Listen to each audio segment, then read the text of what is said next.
Холивудската звезда Сиси Пъркинсън, която снима филм у нас, нямаше търпение да отпие вода от знаменития извор на победителите в град Опака, близо до Търговище. Съвсем наблизо се намира и средновековния скален манастир в Крепча. Местните жители посрещнаха актрисата в Преславската планина по стар български обичай с хляб и сол.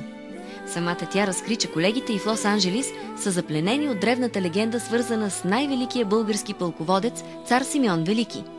Преди всяка битка синът на цар Борис първи отпивал от свещената вода на мъдростта, която му давала сили да бъде непобедим.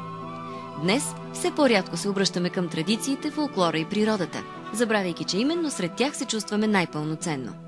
Холивудската звезда припомни, че е време да преоткрием богатото наследство, завещано от нашите предци. Местните баби подариха на Сиси традиционна забрадка, както и цветя за здраве и спомен. Актрисата показа, че никоя работа не е чужда за нея и смело издои една овца.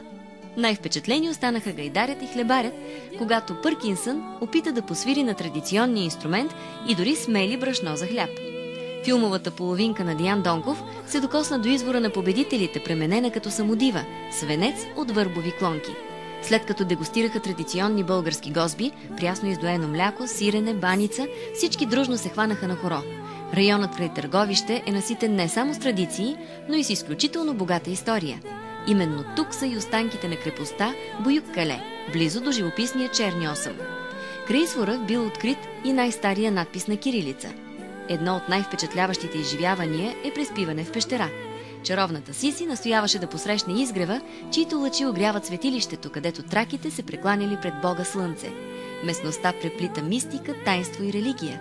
Целият свят ни завижда, че именно през България минава пътя на човешкия геном, където са живели предците на сегашните европейци. Време е и ние да се гордеем с богатството си.